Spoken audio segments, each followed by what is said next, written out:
And hello, friends. We welcome you to another episode of Chapters here on Armstrong Television. Chapters is the show that profiles authors, editors, and publishers in the states of West Virginia, Ohio, and Kentucky. I'm Elliot Parker, and it's great to have you with us. Back with us on our program today is author R.G. Yoho, as he joins us to talk about Westerns and what he's been up to since his last appearance on Chapters 2 years ago.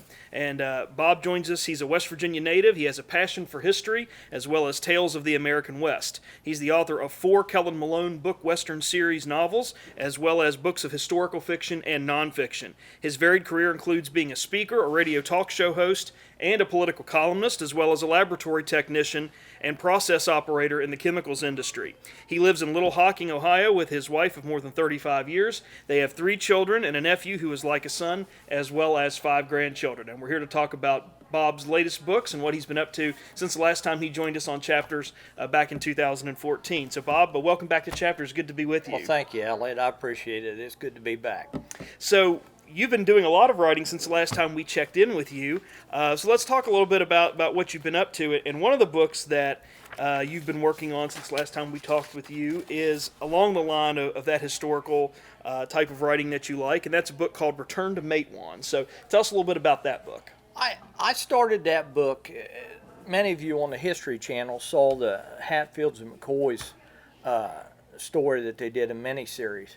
And the Hatfields and McCoys, actually, when it started, I was sitting there watching it, and I thought, it's not too bad. I mean, they got some of the history wrong, but it was still pretty good. But at the time, I'm sitting there thinking, the best history in West Virginia, they just passed over for this. And to me, the most exciting and probably interesting history in West Virginia is everything that happened around the Matewan shootout in 1920, May 19th, and then a little over a year, approximately a year and a half later, on August 1st, I believe, 1921, they shot Sid Hatfield and Ed Chambers on the courthouse steps there at McDowell County Courthouse in Welch, and then that actually led to a flashpoint of the Battle of Blair Mountain, which was the largest armed insurrection since the Civil War. And to me, that's all fascinating. That's history that... And I think the day I sat there and watched the History Channel thing on the Hatfields and McCoys is the day I decided to write the book on Matewan. So what kind of research went into this? You mentioned watching the Hatfields and McCoys television special as inspiration, but as you started to dig into some of the stories about Sid Hatfield, about the Baldwin Felts Detective Agency, who plays a huge role in what goes on down there, what kind of research did you have to do, and anything surprise you as you were looking into that circumstance and that period in our history? Well, I read everything I could read on the Baldwin Felts Detective Agency, which is fascinating. They were actually contemporaries of the Pinkertons, and the Pinkertons at some point they both did the same thing. And at some point, and actually Baldwin Felts Agency started out tracking down criminals, much the same way the Pinkertons did. But the Pinkertons went to chasing down criminals, and I think the Baldwin Felts Agency decided it'd be much more lucrative to just become one. Criminal. And they decided they'd back up these coal companies. And the most fascinating thing about the whole thing, in my opinion, was a man named Charles Lively, who was a spy in Matewan, testified in the congressional hearings after the shootout. That's when they found out he'd been a spy all along. And he was actually identified by, they've got the letter he sent Baldwin Felts, and he labeled himself as Agent Number 9. But he was actually involved in the Ludlow Massacre as well, working for the Baldwin Felts Detective Agency, which was working for Colorado Fuel and Iron, which was owned by a guy named John D. Rockefeller. And so all that, I connected a lot of that in that story, but I'm actually kind of interested more in finding out about Charles Lively, and I'd actually like to find some people that actually knew him, maybe some grandchildren or whatever, and actually write a book on him specifically. Yeah, he was a fascinating character in your story, and I want to ask you too about another guy who caught my attention, and he was sort of tied into the Baldwin Felts Agency, Morgan Cobb. Tell us a little bit about who Morgan was and how the Baldwin Felts sort of called him in to try to keep things stirred up in Matewan. I probably wasn't specific about in my author's note. Morgan Cobb was a creation. he was a fictional character, in much the same way as Hatfield's son was in there. I mean, Hatfield was known as something of a womanizer. It was never proved that he had any children, and those two things I used to create the story. But Morgan Cobb was a character I created in there, a fictional character that had some connection to also the Baldwin Felts Detective Agency out in Ludlow, and also involved with what happened in Matewan. He was actually a child of Matewan in the book, and I really liked this character, and he helped to tell the whole story about what actually happened there, and for the most part, much of what happened there is true, but some of it's just speculation, and there's other things about that story make me even more interested in finding the truth about guys like Charles Lively in particular. So as you go through this process of researching and digging into history, it seems like, based on what you were talking about, some of the braided connections that some of these people have with the story, it seems like there's so many different aspects of this issue of Matewan that could still be written about. And you mentioned Charles Lively being somebody that would be great to do a book on, and it seems like there's so many of those secondary characters that we don't hear about in the story very much. When we watch the movie or we're told the story, that if you sort of peel back the layers of their life, are very fascinating and interesting in and of themselves. Charles Lively killed himself in Huntington, West Virginia. According to that, of course, that's what the death certificate says, and I still wonder if that's all true or not.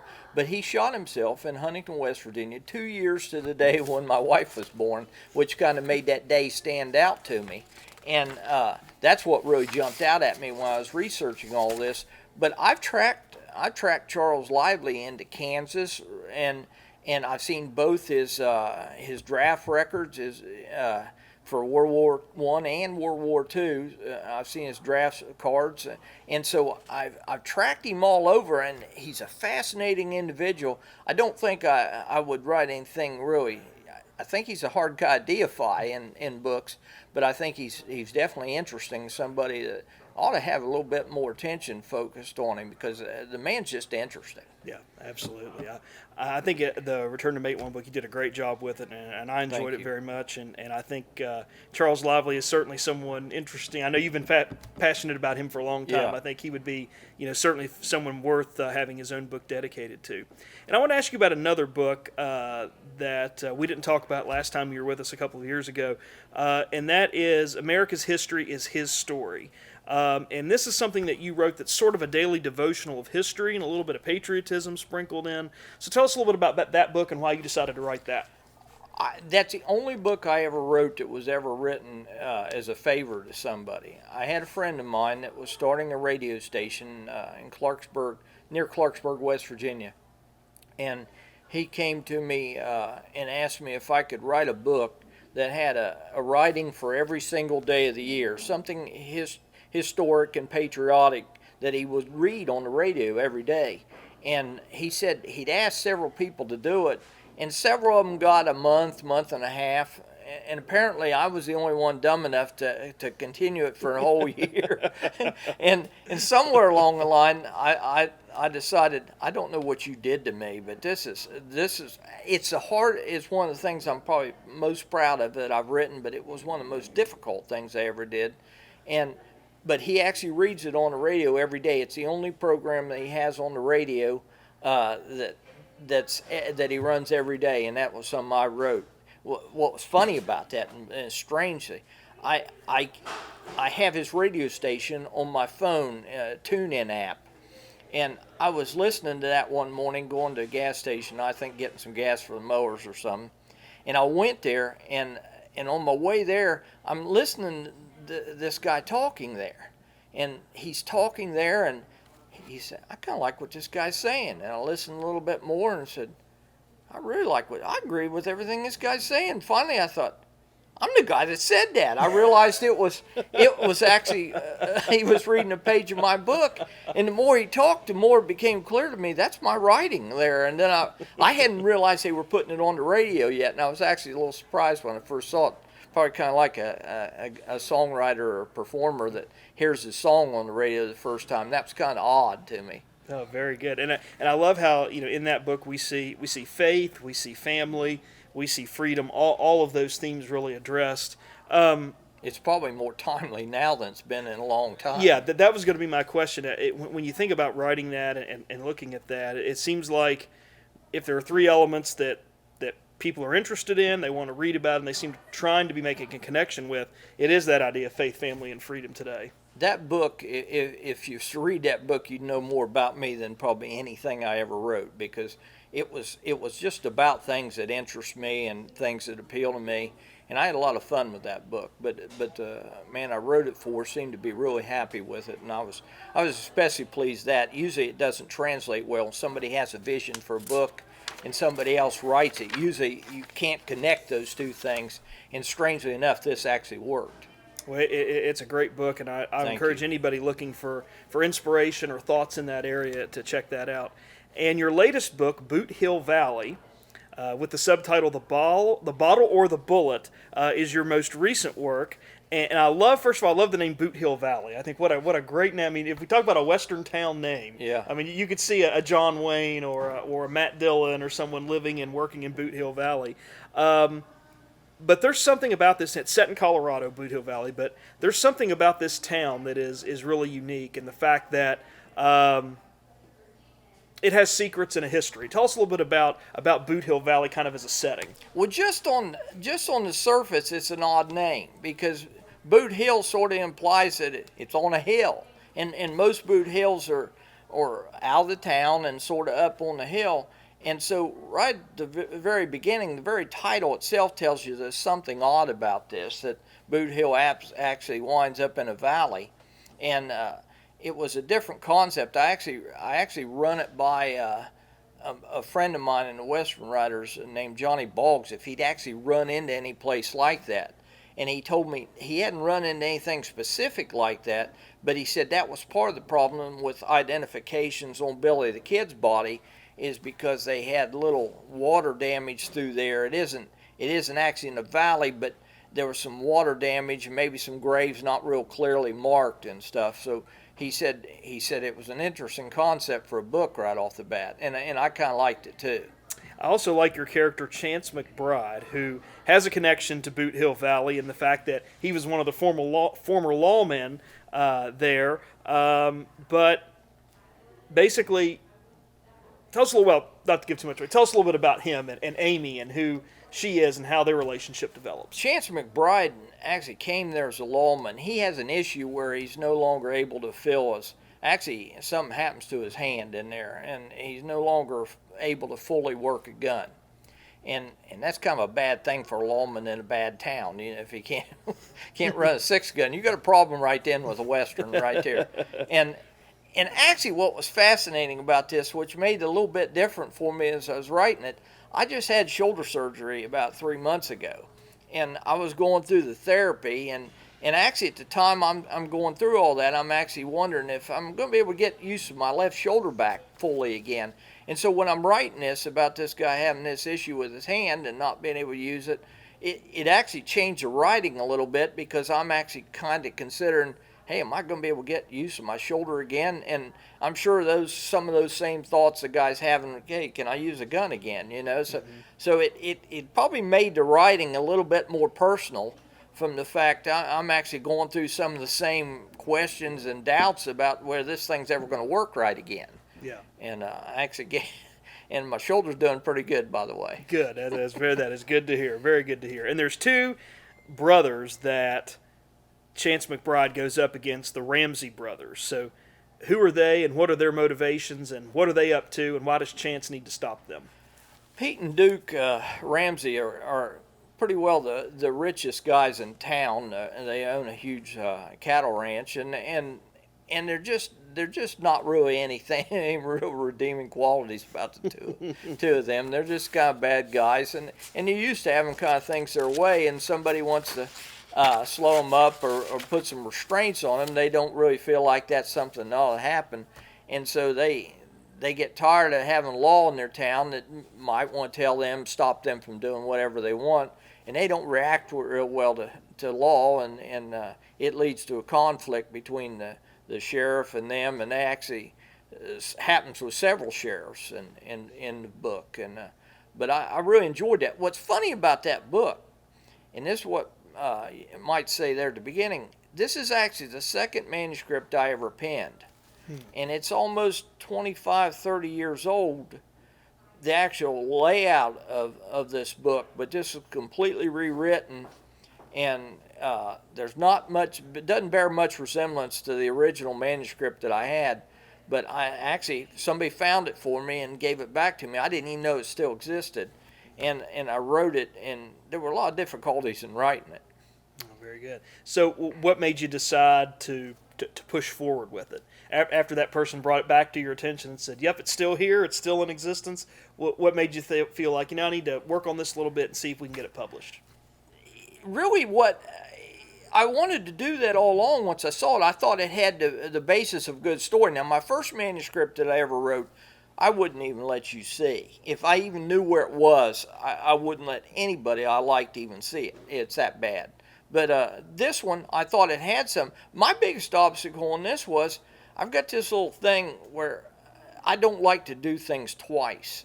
I printed it out, but like most of my work, I have it on a disc somewhere where I can call it back up. I can copy or paste. I can go back and edit from it.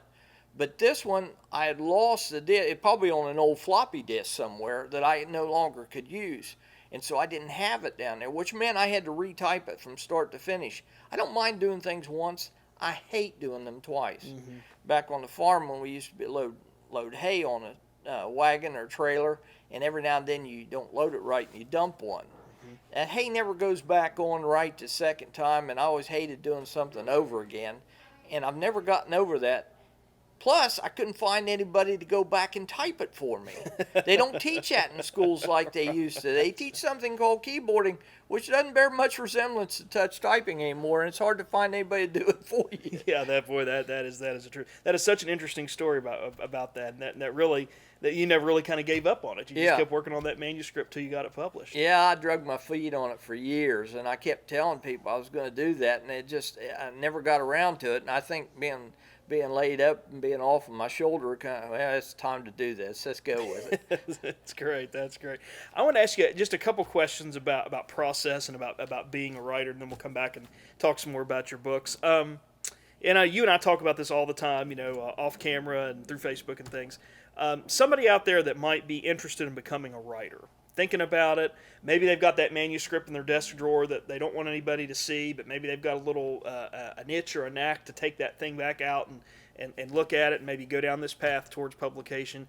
What would you say to someone that's thinking about getting into this writing thing or this writing circumstance, and any advice you would give them? My first advice would be write all the time. Don't quit. 2, revise constantly. And 3, and this would be kind of a combined one, 1, join a writing group, like a West Virginia Writers, for example, but also join a genre association, such as I write Westerns. I'm part of the Western Writers of America. And somebody that was a mystery writer, I'd be part of a mystery organization. And I think it's the people in those organizations, although you're writing, you're actually competing with them, those people are so darn helpful. Mm-hmm. And I mean, they'll give of themselves. You'll meet somebody at almost every avenue of the writing level, and they're so helpful with advice and insight, and you make connections that help. And there's just, if I was interested in writing and I didn't know where to go, I'd join a writers group, and I'd keep right on writing, and then I'd get to know people involved in the business at different stages of their career. And I know you have a full-time job like most writers do, so when do you find time to write? Is it every day? Is it days off? How does your process individually work? Well, fortunately, I'm a 12-hour shift worker, which gives me more time. I worked a 5-day-a-week job. I hate 5-day-a-week. It seemed like I couldn't write under those kind of conditions. And so I have different periods off between those 12-hour shifts. And it seems like for the most part it works best for me writing on days off. Not to say I don't write some while I'm working, but I can't really write on days I'm working days because it doesn't really lend itself at all. But it's a lot more difficult to write and work a full-time job. I'll just say it's tough to do. And I'm kind of looking forward to retirement. Yeah, just give you more time Yeah. to write and focus Yeah. on that. And then the other side of writing, and we've had so many authors talk about this, and I know you and I have talked about this, is the marketing. There's this marketing aspect of, once the book's finished, once the book's published, no matter who your publisher is, even if you're with one of the big three or big four or big five, there's this aspect of marketing, and you as the author are expected to kind of be the biggest promoter and the best promoter of your book. Your thoughts on marketing, or any advice or suggestions you'd give about marketing your book if somebody's out here has maybe got something published, or they've gone self-publishing route and they've done it themselves. Any advice you'd give them? I'll tell you what, I would talk to everybody that's a writer. I'd gain every insight there is. I know if there's a magic bullet out there that's made for marketing, I haven't found it yet. and everybody that's an author, and you know it yourself, every one of us are looking for whatever the magic is that gets you promoted and gets you known. And you have to pursue every avenue you can get. And I'm sure there's something magic to it, but I haven't found out what it is. If I ever do, I'm going to write it in a book and put it out there, and I'm sure I can sell 1 million copies of it to writers that's struggling with this thing. Yeah, it is, and I think it's you're right. It's so different for every author, and even really from book to book, I think. I mean, you could try one strategy with a certain book that works really well. You try that same strategy with a different book, it doesn't work as well. Or you try a different strategy with book two that really, it really is sort of a I don't want to say a hide and seek, but it's sort of like, choosing, sort of a paint by numbers. You try it over here and see if that color works. Try it over here, see if that color works to get what you need done. I think it's as difficult as finding your voice, as a writer, trying to find out what works for you in marketing. And I don't think anybody that writes is totally satisfied with whatever kind of marketing he's doing. He's always looking for a better way or a new way to do it. And I don't think that ever changes for an author. You mentioned that you are a member of the Western Writers of America. Tell us a little bit about that group and how that group has helped you as a writer. Oh, I kick myself every day that I didn't get in them 25 years ago. For several reasons. One, I made some good connections there. I've made some great friends that'll be friends forever. And there's just so many opportunities there, and people offer insights that I hadn't thought of. And I've got friends there. I had my first article published recently, and they put out a publication, a really fine publication called Roundup every 2 months. I had my first article published there in June, which was a big thrill for me. But those people you meet there are so great. They're helpful. They've gotten to be good friends with me, and it provides opportunities. Sometimes I think we assume that writers can't help you. You need to get readers. But sometimes the people, being known as a writer among writers, may be one of your best marketing tools there is. Mm-hmm. And I think we minimize that, how important that is to be known as a writer among other writers. And sometimes you're known by the company you keep as well. Yeah, I think that's an excellent point. And just having those connections, and when your name comes up, somebody saying, "Well, I know who that is." Yeah. It does make a big difference. So I want to ask you this one question about Westerns kind of as a genre, because you write in it and do it so well. What is it about the Western, do you think, that still makes it interesting, and why are we still fascinated by Westerns? I mean, we've had Roy Rogers, and we've had John Wayne, and we've had to some degree Matt Dillon, James Arness's Matt Dillon character, and on. But we're still fascinated by Westerns and sort of that Wild West and that whole thing. Why do you think that's still relevant, and why we're still fascinated by that today? I think there's a simplicity to life as far as that. I mean, I believe the Western was America's only original genre of writing. I believe that was the only form of writing that actually started in the U.S. and people worldwide are fascinated by it. I believe it goes back to a simpler time. It reflects a period of time where people were rather independent and probably self-reliant, and I think sometimes the way the political winds shift and change, I think sometimes people look back to a time, it's not as simple as white hats versus black hats, but I think there's a lot of nostalgia there probably that draws people back. But I think there's just such a myth or an aura about the American West, and I think people are just naturally drawn to it. And we may get away from it, but I always believe we come back to it. And that's kind of where I started writing, and I write some other things. I might venture away from it, but I always return to that. To me, that's where my basis is, and where I start and end. I love it. I truly love being a Western author. So now you've got Boot Hill Valley recently released. So what are you working on next? And if you started something, where are you in the process? Okay, I started a book. This publisher actually is a different publisher. He called me out of the blue and wanted all my books. He wanted me to try to get out of my contracts on the other ones. He wanted to publish them, and I wanted to see what he'd do with this book. So I was working on a sequel to my Kellum Malone series, and I actually kind of put it on a back burner and went ahead and, okay, now's the time to finish this. So him calling me out of the blue kind of led to me going back and actually rewriting something I didn't want to rewrite and start all over again. And so I've given this to him and seeing how he's doing with it. Meanwhile, I've went back to finishing this Kellum Malone series. I left it kind of sitting out there. It's been about 3 years on that. And some people... a lot of people are squalling for me to get, resolve we need something else from Kellum Malone. You need to get busy on that. And so people read a lot quicker than I can write. And that's probably the biggest difficulty you have as a writer, an author trying to keep up with your public who can read much faster than you write a book. Yeah, boy, isn't that the truth? That is excellent advice. Well, that sounds great, and certainly congratulations to that. I think the publisher did a great job with the book. It's a great story. So in our final moments, Bob, if someone wants to get in contact with you to get a copy of Boot Hill Valley, to get a copy of any of your books, your Kellum Malone series, which is outstanding, anybody that wants to really get into Westerns or really just kind of tiptoe into the Western genre a little bit should check out your Kellum Malone series. But if anybody wants to get in contact with you, how can they get in contact with you, and where can they get copies of your books?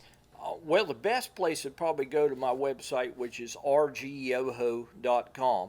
And you can contact me through there. You can get books. I have links that'll take you to Amazon. Most bookstores can probably get a hold of them if you would go there and order through them. And I believe that'd be the best way to get a hold of it. Just go to my website, rgyoho.com. Bob Yoho's been our guest. RG Yoho's been our guest today here on Chapters.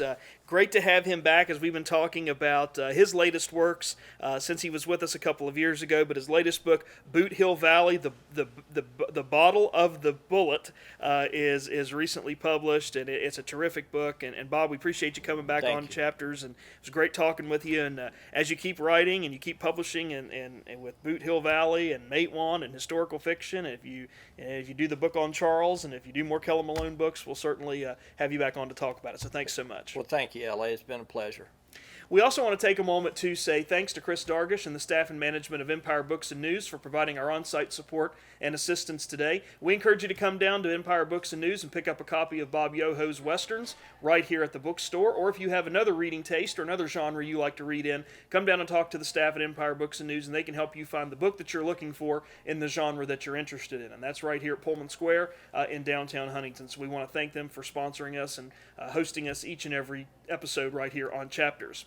And the Armstrong Television Network has made social media a primary way that you can stay in contact with what's going on here on the program. We've got 3 ways to make that happen for you. If you'd like to send emails, you can do that to the email address that's right here at the bottom of the screen. It's lp4@zoominternet.net. We do ask that you please include your name and the town in which you're writing from so that we can keep track of that correspondence. If you like to watch programming on YouTube, there is a Chapters page on Armstrong One Wire's YouTube page, and that address is right here at the bottom of the screen. Once you type that into your search browser, just look for the Chapters tab, and there we have all of our episodes from 3+ seasons of author, publisher, and editor interviews archived right there for you on the YouTube page. And we're also active and visible on Facebook. So if you're a Facebook viewer and user, we have a chapters page on Facebook. All you need to do is go to facebook.com/chapters, and we have our more recent programs archived for you there as well, and you can share them on your Facebook page, interact with viewers who are watching the program, leave comments in the comments fields, and do all the things that you like to do with Facebook. So if you like email, you like YouTube, you like Facebook, we've made it possible for you to stay in touch with the program through one of those social media platforms. We know many of you have, and we appreciate the comments and the support and the feedback very much. And that will do it for us this time on Chapters, but please come again next time. And in the meantime, stay tuned to this station for news and views that impact you and your community.